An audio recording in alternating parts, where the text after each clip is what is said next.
peux pas. Ah, on se dépêche.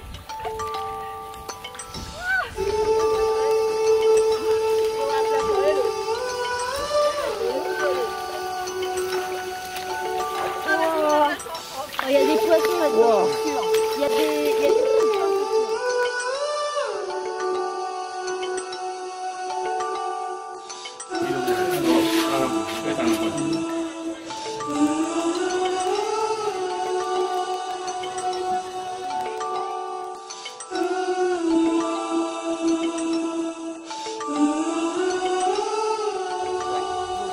Bonjour, en direct de l'église de Even, nous regardons le coucher de soleil. C'est magnifique. Journal de bord à J14, milieu du voyage. Qu'avez-vous à rajouter, mes amis? Ce soir-là, pile poil après 2 semaines passées en Afrique, on n'a pas vraiment réussi à répondre. On avait déjà vécu tellement de choses que le résumé s'avéra très laborieux. On aurait pu parler de lui, ou d'elle, ou de ci ou de ça. Mais reprenons plutôt au début de notre grande aventure.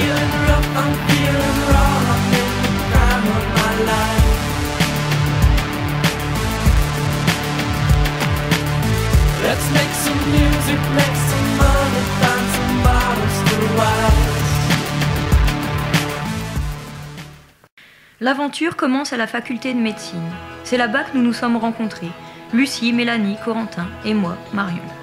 Poussés par la même motivation de partir, le courant est très vite passé entre nous. Et nous nous sommes mis à la recherche d'une association partenaire qui voudrait nous trouver un projet humanitaire quelque part dans le monde. Cette association, c'est Planète et Développement, présidée par Joseph Kakpo, un béninois pure souche. Il nous a proposé de partir dans son village natal pour y construire une maternité. Sans hésiter, nous acceptons dans la semaine et la chasse aux sous était ouverte. Plus que la motivation, nous nous rendons vite compte que l'argent est le nerf de la guerre. C'est bien lui qui nous a fait frissonner jusqu'au terme de l'aventure. Il faut se creuser la cervelle, redoubler d'imagination pour atteindre notre but. Vendre des photos du gala, vente de stylos et de briquets, faire des soirées à thème, remplir des quantités de dossiers et de subventions, frapper aux portes des médecins et pharmaciens. Bref, ça n'a pas été de tout repos. À côté de ça, nous avons collecté du matériel médical, des livres, des vêtements pour remplir nos valises jusqu'au dernier gramme réglementaire. 2 semaines avant de partir, nous bouclons enfin notre budget. Que l'aventure béninoise commence. Yeah!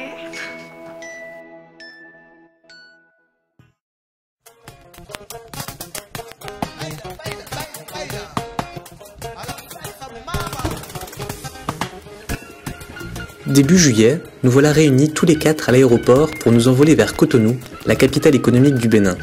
Nos sacs sont immenses, près de 60 kg par personne. Ils vont même nous poser quelques problèmes à l'embarquement. Nous sommes heureux et aussi un peu tendus à l'idée de partir. Vers 14h30, nous voilà dans les airs et c'est parti pour 7 heures de vol. On profite du repas à bord, car c'est le dernier, nous dit-on, que nous mangerons sans épices avant un mois. Dans un grand crissement, l'avion se pose dans la nuit noire du continent africain. Au débarquement, une vague d'air chaud et humide nous submerge. Puis arrive le moment de récupérer nos valises. Une salle minuscule où l'ensemble des voyageurs s'entassent pour récupérer au compte-gouttes ses affaires et où la majorité des ventilateurs censés rendre le moment moins pénible sont en panne. Dehors, c'est Wilfried, le fils aîné de notre famille d'accueil avec notre chauffeur qui nous attendent. Et c'est parti pour 3 heures de voiture, 3 devant, 3 derrière, avec tous nos bagages, un moment vraiment très folklorique. Nous n'en revenons pas, les voitures et les motos nous frôlent à gauche, à droite, mais nous avançons à bonne allure vers notre petit village, Hévé.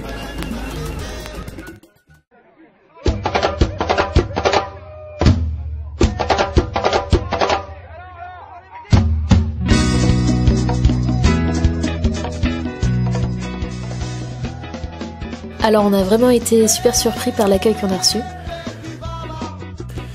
Contrairement à leur habitude, tous les gens du comité de gestion nous attendaient tard dans la nuit. On a même eu droit au fameux rituel de l'eau, ce qui était vraiment un moment extraordinaire.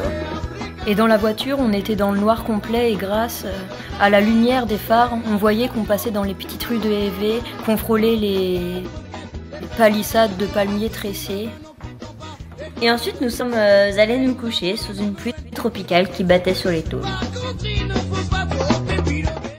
Le matin du premier jour, nous réalisons à quel point le dépaysement est grand en découvrant notre maison.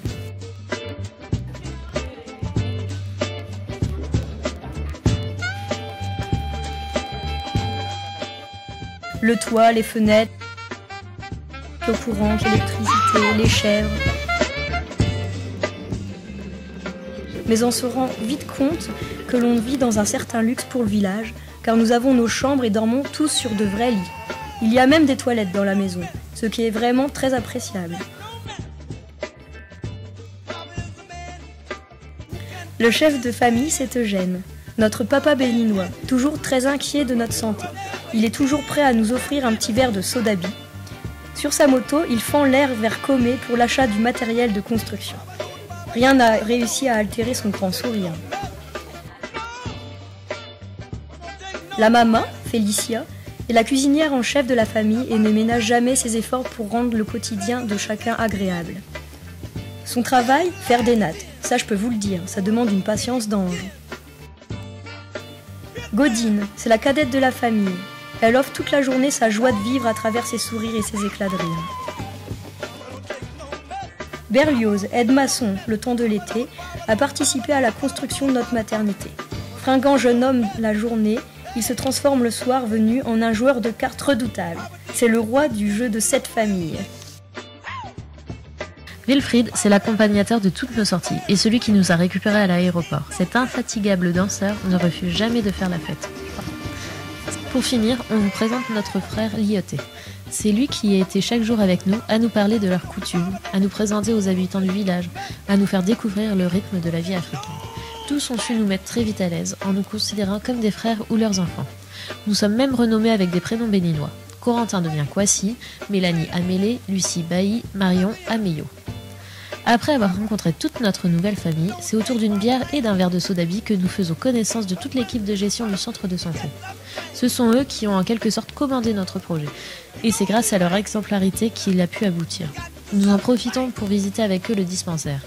À ce moment, nous comprenons l'extrême utilité qu'aura notre maternité, car pour le moment en dispensaire, malades et femmes enceintes ne sont pas du tout séparés.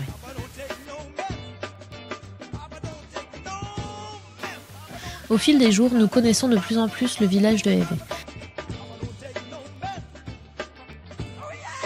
C'est un petit bourg de 2000 âmes, séparé de sa grande ville la plus proche, Grande Popo, par le fleuve Mono. Une de ses particularités est que Hévé donne sur le fleuve et sur l'océan. Les villageois sont principalement pêcheurs. L'autre particularité de Hévé est d'être la capitale mondiale du vaudou, en accueillant tous les ans un grand festival pour les adeptes du monde entier.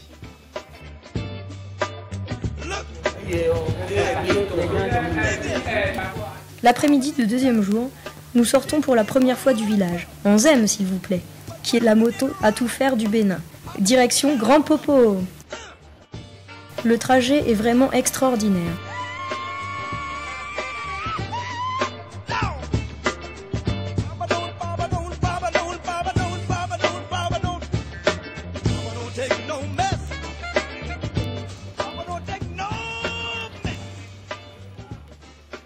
C'est une véritable tournée diplomatique qui nous attend. Chef de village, chef d'arrondissement, chef de la gendarmerie, maire adjoint de Grand Popo, médecin-chef de Grand Popo, et j'en passe.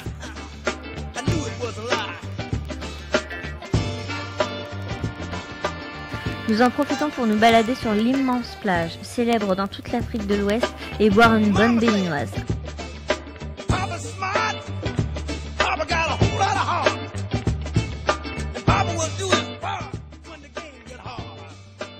Un bon moment en compagnie de Eric l'infirmier et superviseur de comité de gestion du dispensaire de Hévé. Ça y est, nous sommes enfin prêts à commencer notre projet, construire une maternité et aménager une pharmacie communautaire. Nous restons un mois entier au Bénin, certes, mais nous savons que le temps nous est compté. Heureusement, on sent la population et le comité très motivés pour avancer.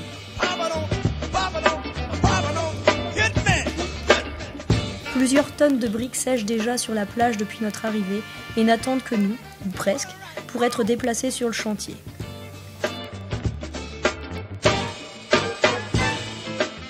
Première mission, aller changer nos précieux euros en francs CFA pour embaucher toute l'équipe de maçons et acheter les matériaux.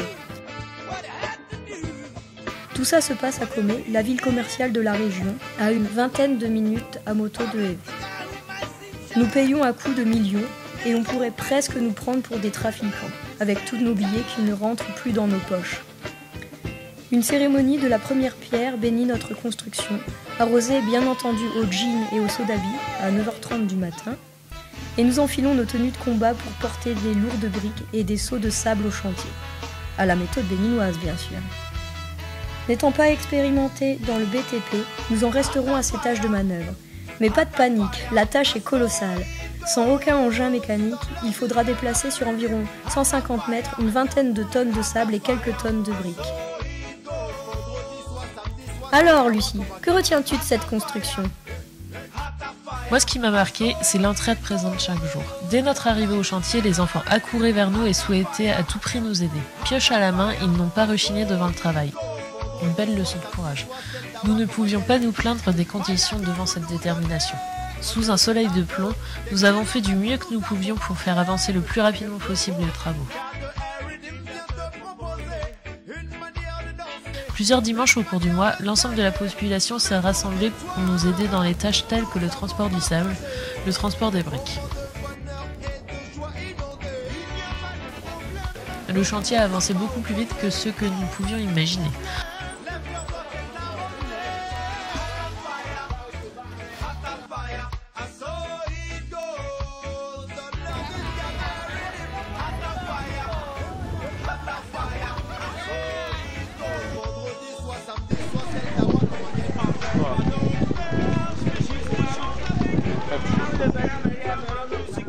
On remarque l'enthousiasme des maçons, du comité des enfants.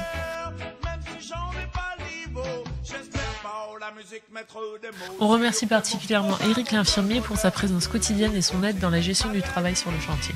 Ça nous fait chaud au cœur de voir autant de motivation et maintenant, nous sommes certains que les efforts et les sacrifices de l'année scolaire vont aboutir à une belle maternité. En parallèle de la construction de notre maternité, le menuisier nous a confectionné une étagère en guise de pharmacie. Notre travail a été de la remplir de toutes les fournitures médicales que l'on avait récoltées dans les pharmacies de Champagne-Ardenne.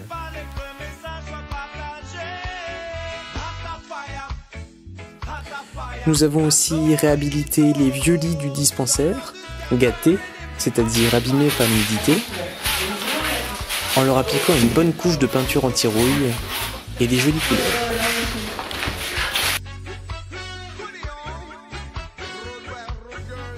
Et acheter des matelas tout neufs. Comme dans tout voyage, il y a eu des obstacles à franchir. La météo a parfois été difficile car elle nous maintient cloîtrés à la maison et retarde l'avancée des travaux. Les journées sont moins remplies et la frustration s'installe par moments.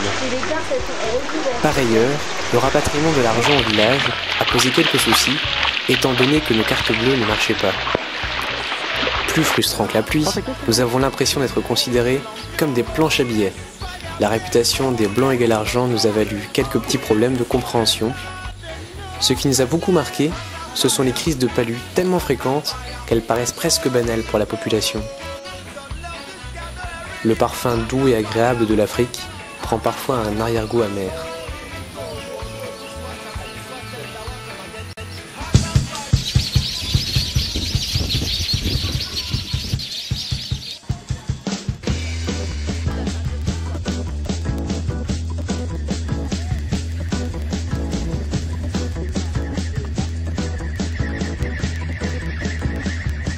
Nous arrivons à l'école de Heve, chargée de 2 valises pleines de fournitures et de livres offerts par les parents d'élèves de l'école de Verzy. Au beau milieu de leurs vacances, les enfants sont venus nous accueillir, pleins de joie et de gaieté.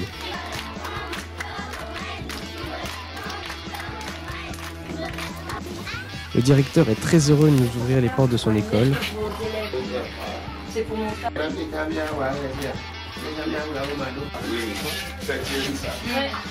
Nous faisons donc le tour de l'établissement.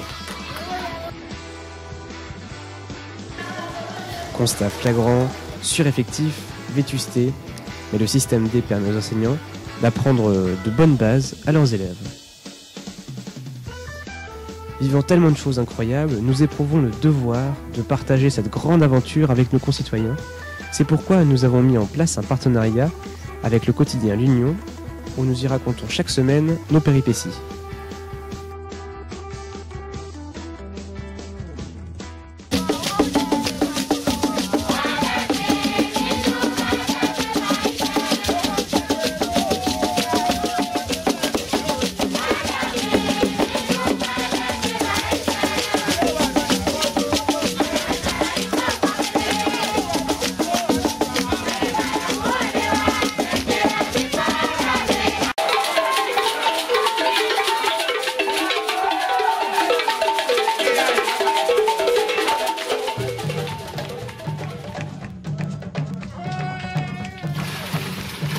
à lui. La chasse d'eau.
Eh oui. Hey Coco, vous avez visité un peu? Oui, on s'accordait quelques jours de repos afin de découvrir les environs. Première sortie, nous avons embarqué pour Ouidah. C'est la ville des esclaves.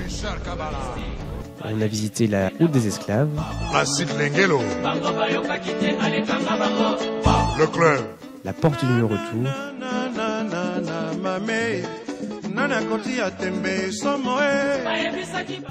le fort portugais. On a aussi visité le temple des Pitons. Michel Boukassa. Oh Mélanie, dépêche-toi parce que là c'est pas possible.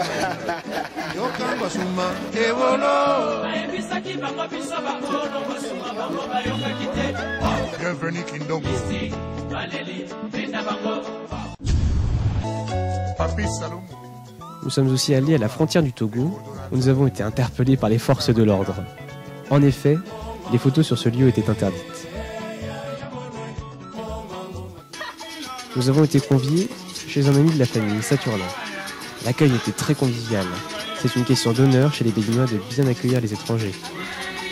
On a passé un après-midi génial à danser sur les rythmes folkloriques avec des gens très chaleureux. On s'est vraiment bien marré.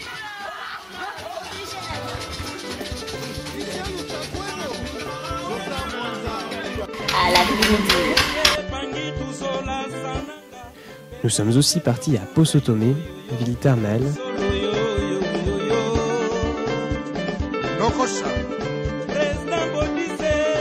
Puis nous avons rejoint plus dans le nord, la ville de Lobogo, où nous avons découvert un authentique marché africain.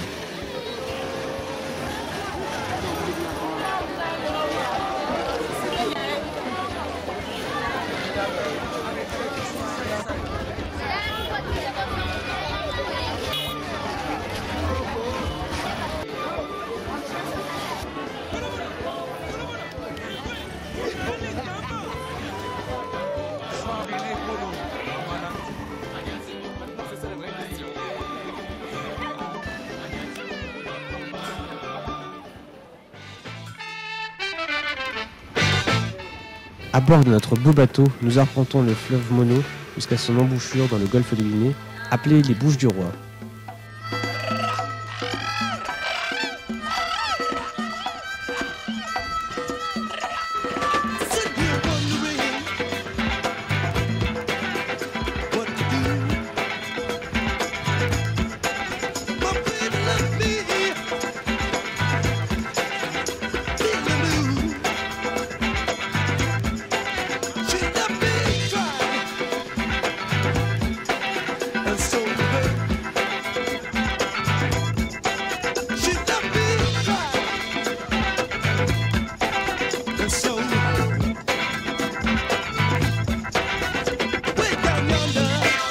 La chasse au coquillage se met en route, ou la chasse au crabe pour les plus téméraires.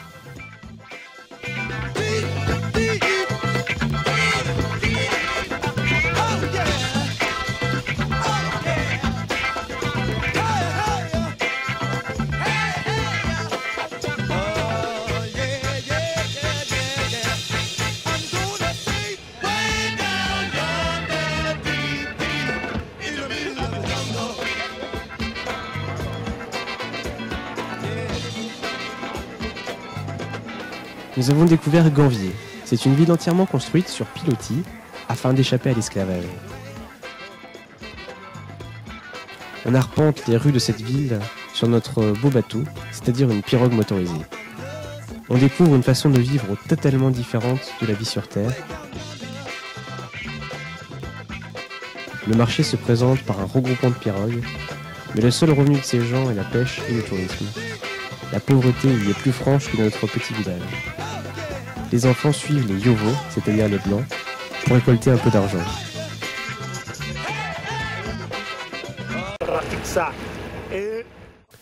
Notre ami Édouard, et l'amant de Marion bien sûr, qui est le fils du chef du village, nous a invités à participer à un rite vaudou. On découvre un nouveau village. Alors Marion, tes sentiments? Nous avons une chance énorme d'y assister. On sent que la population nous a acceptés dans ses coutumes les plus intimes. On assistera au sacrifice d'un coq et d'une brebis qui seront mangés plus tard dans la journée. Cette cérémonie est une succession de chants, de prières et de danses permettant de remercier les dieux d'avoir épargné l'un des leurs lors d'un accident des hommes.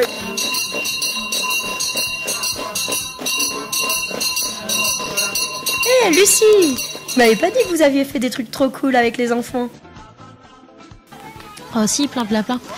Et un jour, on a même fait une après-midi grand jeu avec tous les enfants du village. On s'est retrouvés avec près de 200 enfants à gérer.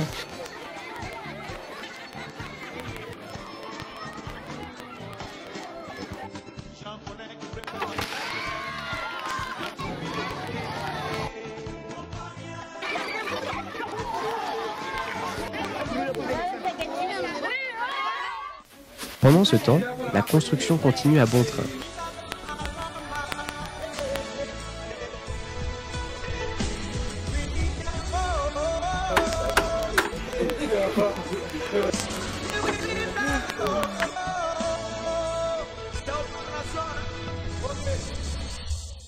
Les murs montent, le toit est fixé, les fenêtres sont en train d'être opposées. Pas de doute, le projet est réussi. Pas encore fini, mais nos efforts ont payé. Il restera à Heve une jolie maternité pour de longues années qui va lui permettre d'accueillir de nombreuses femmes des alentours. Et voici notre magnifique cadeau de départ, le Zangbetu. C'est une cérémonie vaudou réservée uniquement pour les très grandes occasions et nous sommes très heureux d'y assister.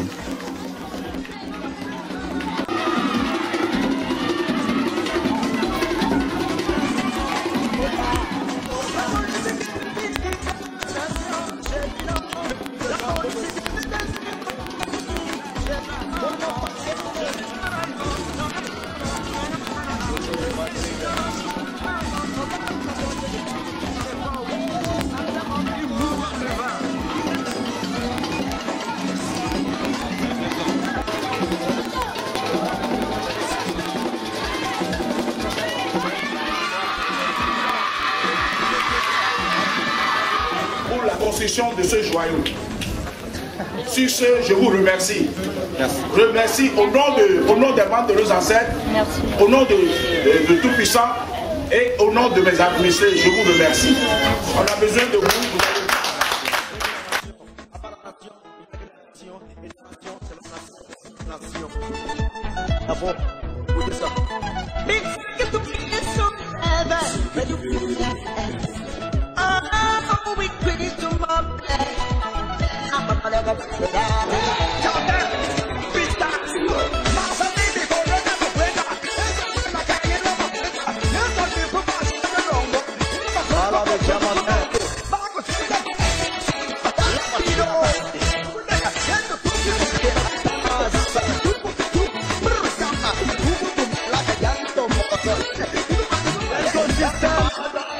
Señor.